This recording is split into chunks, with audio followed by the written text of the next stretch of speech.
from ever again becoming a target of al-Qaeda, CIA Director John Brennan is defending the agency's efforts to secure Americans through enhanced interrogation techniques, or as critics say, torture.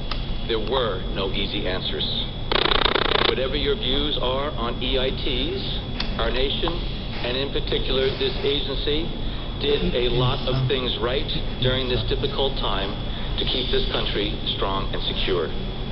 Brennan is reacting to a Senate Intelligence Committee's report this week that accuses the CIA of using brutal tactics but lied about them to the White House, Congress, and the public.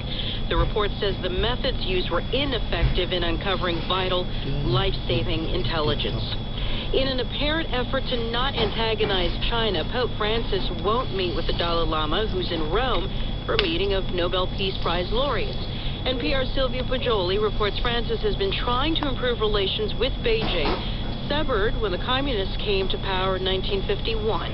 The Italian news agency ANSA quoted the Tibetan monk as saying that Vatican authorities opposed his meeting with the Pope because it might create inconveniences.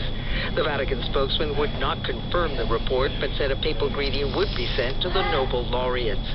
Meanwhile, a survey conducted by the Pew Research Center found that the Argentine-born Pope has broad support across the world for both Catholics and non-Catholics.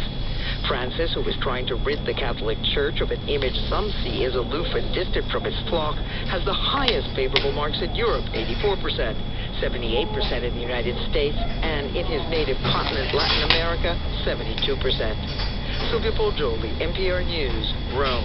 Police in London have arrested 76 people at a protest for Eric Garner last night on charges of public disorder. From London, Fiona Zublin reports the demonstrators played dead and mass to protest the death of the unarmed black man after he was put in a chokehold by a New York City police officer. Hundreds gathered at a shopping center in West London for a die-in. It was a peaceful protest. Signs saying "No justice, no peace" referenced a grand jury decision not to indict the New York policeman. But police say a splinter group of protesters attempted to gain entrance to stores, damaging property and confronting mall security. One demonstrator was arrested on suspicion of assault. Police said they're willing to work with protests, but that they won't tolerate violence. For NPR News, in London. U.S. stocks continue to trade higher. Dow gaining 168 points since the open, up nearly 1% at 17,699. NASDAQ is up more than 1% at 4742. S&P 500 also up more than 1%. This is NPR News. An airline industry group is predicting record profits next year. NPR's David Schaefer reports that could mean cheaper fares. The world's airlines are pulling in nearly $20 billion in profits this year, according to the International Air Transport Association, and that figure is expected to soar to $25 billion next year. As a result, airlines worldwide expect to cut fares about 5% in 2015.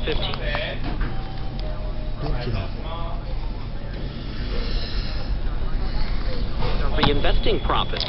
Carriers continue to use improving finances to pay down debt, issue dividends, acquire new aircraft, improve the onboard product, enhance airport facilities and amenities, and reward employees. Heimlich says air travel demand is growing at its fastest clip since the start of the Great Recession. David Schaefer, NPR News.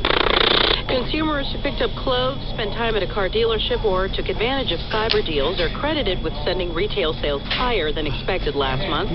The Commerce Department says sales rose 0.7% in November, marking a strong start to the holiday shopping season. Mortgage rates are rising, though they remain below 4%. The mortgage giant Freddie Mac says the average on a 30-year loan rose this week to 3.93%. The 15-year mortgages average increased to 3.20%. These are still historically low levels, but many would-be home buyers are still finding it difficult to secure the loans, given tight credit rules and trouble saving enough for a down payment on a home. At last check on Wall Street, Dow is up 168 points to 17,701. I'm Lakshmi Singh, NPR News in Washington.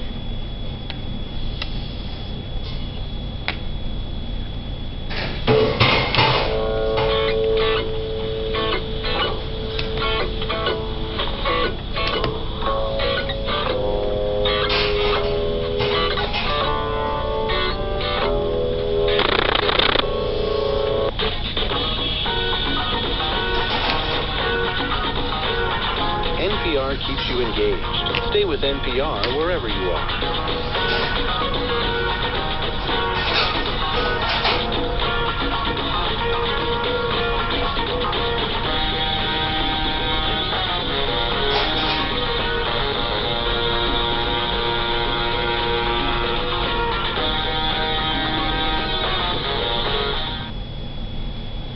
From NPR and WBUR, I'm Robin Young, along with Jeremy Hobson. It's Here and Now. The White House says President Obama will sign a $1.1 trillion spending bill to keep the government funded through next September. Many liberal Democrats oppose the bill. And White House spokesman Josh Earnest said President Obama has reservations as well, but feels it will provide certainty to our economy. The House is expected to take a final vote on the bill this afternoon to avoid a government shutdown. It's expected to pass in the Senate, but there's strong opposition from, as we said, liberal Democrats and Tea Party Republicans. Earlier today, Republican House Speaker John Boehner said he expects the bill to pass with bipartisan support, and if it doesn't, we'll be here until Christmas.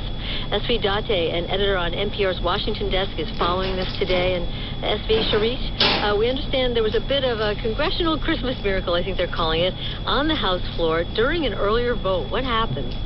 Well, that's right. You remember Speaker Boehner's threat that we'd be here until Christmas. Well, it looked that way. It looked like it was actually going to happen. The vote was stalled 213 to 213, which meant it would have failed. The bill would have died right there until Representative Kerry Bentivoglio of Michigan changed his vote. He's a Republican. He lost in his primary.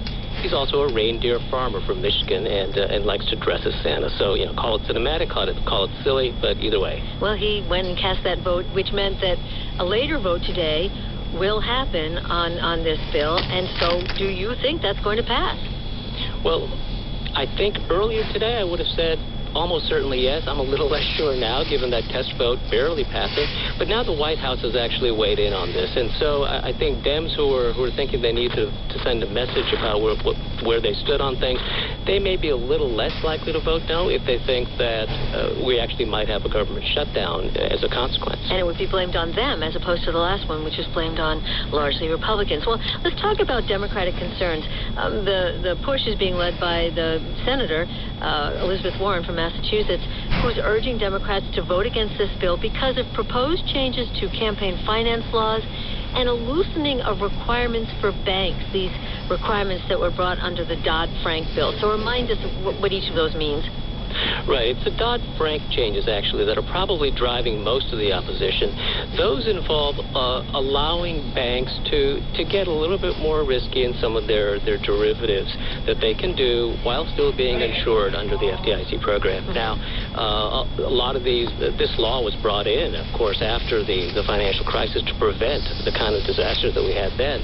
The other thing that's happening is the campaign finance contribution limits to parties. It used to be, well, it is today, that you can give just about $100,000 per year to your political party through its various committees.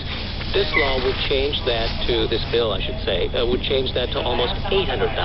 And there's quite a few Dems who are opposed to that. And yet there are others, we should say, who are urging their fellow Democrats to pass this bill because if it's delayed, pushed down the road, there will be a Republican-controlled Congress and they won't get anything in the next bill.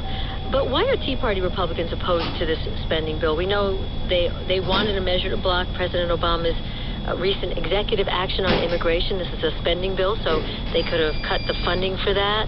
But were they offered something of a compromise on that? They sure were. They're actually this funding bill goes through the end of the fiscal year, through next September, for all of government except the Department of Homeland Security, which will only go through February 27th. And the reason is they've promised the very conservative wing, Tea Party Republicans, that we'll come back and then we'll really get tough with the president on DHS, because that's the department that deals with immigration, and then we'll get our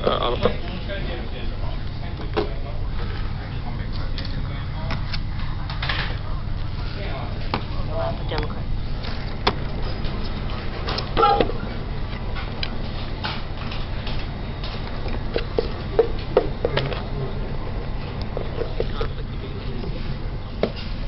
They are with Democrats, and they see that any improved status that the party has by way of increased contributions is only going to hurt them. Yeah. Well, can we talk just briefly, only a minute or so, about some of the other things that are in this bill? Everything, it seems, got wedged in, from preventing look here, no more taxpayer money for expensive portraits for committee chairs and other government officials. So just touch on some of the other things in here. Right. Well, this is what happens when there's only one train leaving the station. Everyone wants to get on board. And what we see are things like, well, there are some legitimate things that the president wanted and had asked for, money to fight ISIS and Ebola. But there are things like, for example, Michelle Obama's push for healthier school lunches. That's getting watered down under this. Also, as you mentioned, the marijuana rules in D.C. won't get any funding.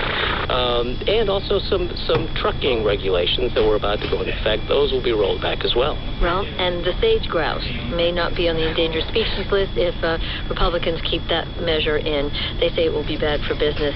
NPR Washington Desk Editor S.V. Date taking a look at the spending bill. There's going to be a vote this afternoon, and we will see what happens then. S.V., thanks so much. You're very welcome. Well, around the country this week, we've seen a lot more protests in the wake of those grand jury decisions in New York and Ferguson as anger has boiled over and trust in authorities has waned. We want to talk now with the leader of one of the largest counties in America about that. Carlos Jimenez is mayor of Miami-Dade County in Florida. Mayor, welcome to Here and Now. It's my pleasure. Well, I want to start by asking you about some of the anger that has erupted all over the country in cities ever since the grand jury decision in Ferguson, Missouri, and there have been protests right where you are in Miami-Dade County. What do you think needs to be done? What do mayors like you need to do to channel some of that anger and really put it into concrete steps moving forward?